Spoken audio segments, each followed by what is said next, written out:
بسم اللہ والصلاۃ والسلام علی رسول اللہ. پہلے آپ یہ ویڈیو دیکھ لیجئے. شیخ عبدالحق محدث دہلوی رحمت اللہ علیہ نے اخبار الاخیار شریف میں لکھا ہے کہ غوث پاک فرماتے ہیں میں نے جہنم کا رجسٹر دیکھا ہے، اس میں میرے کسی چاہنے والے کا نام نہیں. شیخ عبدالحق محدث دہلوی رحمت اللہ علیہ نے اخبار الاخیار شریف میں لکھا ہے کہ غوث پاک فرماتے ہیں میں نے جہنم کا رجسٹر دیکھا ہے، اس میں میرے کسی چاہنے والے کا نام نہیں. السلام علیکم، کیسے ہیں آپ لوگ؟ امید ہے کہ آپ سب خیر آفس ہوں گے. تو میرے بھائیو، آپ نے ویڈیو دیکھی کس طریقے کا ایک مولوی صاحب یہ دعویٰ کر رہے ہیں کہ شیخ عبدالقادر جیلانی رحمۃ اللہ علیہ نے بالکل ہی کھول دی جہنم کا رجسٹر اور دیکھا کہ ان کے چاہنے والے کا کسی کا نام بھی اس رجسٹر میں نہیں ہے. نعوذ باللہ. تو میرے بھائیو، کیا ایسا ہو سکتا ہے کہ اللہ سبحانہ و تعالیٰ کی جو لکھی ہوئی تقدیر ہے اور جو رجسٹر ہے جہنم کا، اس کو اللہ سبحانہ و تعالیٰ کسی بندے کو دکھا دے؟ کیا نبی کریم صلی اللہ علیہ وسلم نے کبھی یہ دعویٰ کیا کہ میں نے جہنم کا رجسٹر دیکھا ہے تو اس میں فلاں فلاں بندے یا پھر میرے کوئی چاہنے والے اس میں نہیں آئیں گے؟ تو میرے بھائیو، اس کا جواب آپ کو حدیث سے ملے گا. اس سے پہلے میں آپ کو یہ ایک بات بتا دیتا ہوں کہ اس کے سائیڈ میں جو ایک ویڈیو چل رہا تھا تو وہ جو ہے وہ 11ویں منا رہے تھے. دراصل وہاں پہ کوئی بھائی نے کامنٹ کر دیے کہ کوئی ہندو بھائی بتائیں گے کہ یہاں پہ کون سا پوجا چل رہا ہے، حالانکہ وہ 11ویں منا رہے تھے. اس کی وجہ سے وہ ویڈیو وہاں پہ لگا ہوا ہے. جو دیپ لے کے دو کپل ایک کھڑے تھے، وہاں پہ ایک عورت بھی کچھ کر رہی تھی. تو میرے بھائیو، چلیے آج کا ویڈیو شروع کرتے ہیں. آپ ویڈیو کمپلیٹ تک ضرور دیکھیے تاکہ آپ کو پوری بات سمجھ میں ابھی نہ کسی تاخیر کے. اللہ کا نام لے کے شروع کرتے ہیں. علمی پوائنٹ نمبر 7. ایک بڑی مشہور حدیث ہے صحیح بخاری اور صحیح مسلم میں. نبی صلی اللہ علیہ وآلہ وسلم کا ایک غلام تھا جس کا نام تھا مدعم. سفر و حضر میں نبی الاسلام کی سواری تیار کرتا تھا، آپ کو وضو کروایا کرتا تھا. خیبر کے موقع پر اسے ایک نامعلوم تیر لگا اور وہ شہید ہو گیا. صحابہ کرام نے کہا کہ اسے شہادت مبارک ہو، اس سے زیادہ خوش نصیب کون ہو سکتا ہے؟ نبی الاسلام اس کا جنازہ پڑھائیں گے. آپ کی خدمت کرتا ہوا دنیا سے گیا ہے. آپ علیہ السلام نے فرمایا تم اسے شہادت مبارک کہہ رہے ہو جبکہ اللہ نے مجھے دکھایا کہ اس نے صرف ایک چادر مال غنیمت کی چوری کی تھی جو آگ کی کر کے اس کے اوپر ڈال دی گئی ہے. جب صحابہ کرام نے یہ سنا تو فوراً اپنے گھروں کو دوڑے. اگر کسی نے رسی کا ایک ٹکڑا بھی یہ سمجھ کے اٹھایا تھا مال غنیمت میں سے کہ اس کی تو کوئی اتنی قدر نہیں ہے تو وہ بھی لا کے وہاں پہ جمع کروا دیا کہ آخرت کے عذاب سے بچ جائیں. یہ حدیث بخاری مسلم کی اس پر گواہ ہے کہ صحابہ کرام بھی جسے بزرگ سمجھ رہے ہیں، جسے صراط الذین انعمت علیہم سمجھ رہے ہیں، اور یقیناً صحیح سمجھ رہے ہیں کیونکہ اس زمانے میں علم غیب نہیں ہوتا تھا نا. علم غیب تو اللہ تعالیٰ صرف اپنے پیغمبروں کو دیتا ہے، وحی کے ذریعے بتا دیتا ہے، وہ بھی جتنا بتاتا ہے اتنا. صحابہ کرام اسے شہادت مبارک کہہ رہے ہیں اور نبی الاسلام کہہ رہے ہیں اس پہ آگ کی ایک چادر ہے. وہ کافر اور منافق نہیں تھا، مسلمان ہی تھا، ورنہ نبی الاسلام چوری کا ذکر نہ کرتے، اس کے نفاق اور کفر کا ذکر کرتے. چوری تو چھوٹی چیز ہے. حضور کہتے ہیں یہ منافق ہے، اس کا پول کھل گیا. یہ نہیں آپ نے کہا. یہ بالکل دھوکہ دینا بند کریں. جو رمضان نشریات میں بھی چند لوگ جو ہے وہ دفاع پہ سامنے آ گئے تھے کہ جی وہ تو منافق ہوگا، اس لیے منافق نہیں تھا، ورنہ حضور ذکر کرتے. آپ نے اس کے ایک گناہ کا ذکر کیا ہے جس کی وجہ سے اسے آگ کی چادر پہنائی گئی ہے. الٹیمیٹلی بخشش ہی ہو جائے گی. مسلمان کی at the end of the day بخشش ہو جانی ہے. اگر وہ کافر منافق ہوتا تو حضور ذکر کرتے کہ اس نے لبادہ اسلام کا اوڑا تھا. وہ صحابی تھا، صحابہ نے بالکل ٹھیک کہا کہ شہید ہے. اگر حضور کی موجودگی میں صراط الذین انعمت علیہم کا یہ حال ہے تو تمہارے کھڑے کیے ہوئے جعلی بابوں کی کیا اوقات ہے؟ دوسرا، صحابہ کرام کو تو نہیں پتا چلا ہے. تمہارے بزرگ تو قبروں کے اندر دیکھ لیتے ہیں، تمہارے بزرگ تو اوپر دیکھتے ہیں تو 7 آسمانوں تک نگاہ پہنچ جاتی ہے، نیچے دیکھتے ہیں تو فلاں جگہ پہنچ جاتی ہے.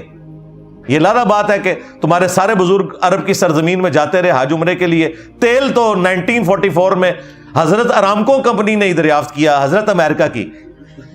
آپ کے کسی بزرگ کو نیچے تیل نہیں نظر آیا. کہانیاں بنائی ہوئی ہیں. تو دیکھیں نبی الاسلام کے مبارک زمانے میں بھی کوئی ڈیفینیٹلی اس طریقے سے کسی کے بارے میں صراط الذین انعمت علیہم کلیم نہیں کر سکتا تھا، اور انہوں نے اپنے بزرگ بابوں کو کلیم کیا ہوا ہے. تو یہ کوئی دلیل نہیں، بالکل جعلی دلائل انہوں نے بالکل بنائے ہوئے. علمی پوائنٹ نمبر 8، جامعہ ترمذی میں ایک حدیث موجود ہے. سیدنا عدی ابن حاتم، جو مشہور فیاض حاتم تائی کے بیٹے تھے، کرسچن تھے، اس حال میں حضور کی خدمت میں آئے کہ ان کے گلے میں سلیب لٹکی ہوئی تھی. اسلام قبول کیا. پھر حضور سے پوچھا یا رسول اللہ صلی اللہ علیہ وآلہ وسلم، قرآن میں ایک آیت ایسی ہے جو مجھے کھٹکتی ہے. قرآن میں سورہ التوبہ کی آیت نمبر 31 انہوں نے تلاوت کی، اتخذوا احبارہم ورہبانہم اربابا من دون اللہ. یہود و نصارہ نے اپنے احبار یعنی علماء کو، رہبان اور صوفیوں کو، جوگیوں کو، راہبوں کو اپنا رب مان لیا تھا اللہ کو چھوڑ کر. تو یا رسول اللہ ہم تو اپنے علماء اور صوفیوں جوگیوں کی عبادت نہیں کرتے تھے، قرآن نے یہ بات کیوں کی؟ تو اللہ کے محبوب علیہ السلام نے فرمایا کہ کیا تم اپنے علماء اور رہبان کے کہنے پر اور ان کی حلال کردہ چیزوں کو حلال اور حرام کردہ چیزوں کو حرام نہیں مان لیا کرتے تھے؟ ان کا یا رسول اللہ ایسے ہی تھا. فرمایا یہی تو ان کو رب بنانا ہے. حالانکہ آج کا کوئی حنفی دیوبندی، حنفی بریلوی ہوتا تو کہتا ہے یا رسول اللہ علماء سے ہی پوچھ کے چلنا ہے نا، علماء ہی بتائیں گے نا دین کیا ہے، انجینئر نے تو نہیں بتانا دین، تو ہم احبار اور رہبان سے ہی پوچھیں گے. تو حضور کیا کہنا چاہ رہے تھے کہ احبار اور رہبان کی بات کو قرآن و سنت پر پیش کرنا ہے یا اپنی الہامی کتابوں پر پیش کرنا تھا؟ تم نے گویا کہ تم نے انہیں خدا بنا لیا تھا. یعنی کہ نبی علیہ السلام یہ کہہ رہے تھے عدی ابن حاتم تم نے کر لینا تھا غور کہ الہامی کتابوں کا خدا اور ہے اور تمہارے راہبوں کا اور احبار کا خدا اور. اگرچہ وہ اسی خدا کو مانتے ہیں لیکن ان تعلیمات کے ساتھ نہیں. انہوں نے آگے سے نہیں کہا یا رسول اللہ علماء سے پوچھ کے چلنا چاہیے. تو یہ نبی علیہ السلام بتا رہے ہیں کہ علماء بھی اگر حلال حرام کا فیصلہ کریں تو دیکھنا کس کو ہے؟ کتاب اللہ کو اور سنت کو. کہتے ہیں جی کہاں لکھا ہے مرنے سے پہلے ہے مسلمان کر لے اس پہ غور؟ جی اس میں لکھا ہوا ہے مرنے سے پہلے ہے مسلمان کر لے اس پہ غور. کتابوں کا خدا اور ہے، بابوں کا خدا اور. کتابوں کا دین اور ہے، بابوں کا دین اور. کتابوں کا پیغمبر اور ہے، بابوں کا پیغمبر اور. اگرچہ وہ اسی رب، اسی پیغمبر اور اسی دین کے ماننے والے تھے لیکن ان تعلیمات کے ساتھ نہیں جو کتابوں میں آئی ہیں، بلکہ ان کی اپنی خود ساختہ تھی. اور نبی علیہ السلام کو یہ چیز اللہ نے تعلیم فرمائی تھی. سورۃ الاحقاف میں ایتونی بکتاب من قبل ھذا او اثارۃ من علم ان کنتم صادقین. اے نبی آپ سے بحث کریں، ان سے کہو کہ لاؤ میرے پاس اس کتاب سے پہلے کوئی اور کتاب. اگر تم قرآن کو نہیں مانتے نا اپنی کتاب کو ہی لے آؤ الہامی. او اثارۃ من علم، یا نبیوں کے کوئی علم کے اثار یعنی احادیث تمہارے پاس موجود ہوں اپنے پیغمبروں کی. ان کنتم صادقین، اگر تم سچے ہو. تو نبی علیہ السلام کیا کہہ رہے ہیں کہ اگر تم سچے ہو تو مجھ سے بحث کرنی ہے تو علم اور کتاب کے ذریعے کرو. ان نبی علیہ السلام کو اللہ تعالیٰ نے سکھایا ایتونی بکتاب من قبل ھذا، کتاب آ گیا، او اثارۃ من علم، یا علم کے اثار. کتاب بھی ہو گیا، علم بھی ہو گیا. یہی تو ہم نے عرض کیا ہے، نہ میں وابی نہ میں بابی، میں ہوں مسلم، علمی کتاب بھی. کہتے ہیں کدھر سے آیا جی؟ ادھر سے آیا جی، سورہ احقاف کی آیت نمبر 4 سے. الحمدللہ ہر چیز ثابت ہوتی ہے کتاب و سنت سے. باتیں وہی ہیں، ظاہر ہے انہیں اشعار کی شکل دی جاتی ہے. اب حضرت حسان ابن ثابت جو کچھ شعروں میں کہہ رہے تھے وہ ایگزیکٹلی تو قرآن و سنت میں نہیں لکھا ہوا تھا، لیکن وہ اس سے اخذ کرتے تھے، اپنے الفاظ میں بیان کرتے تھے.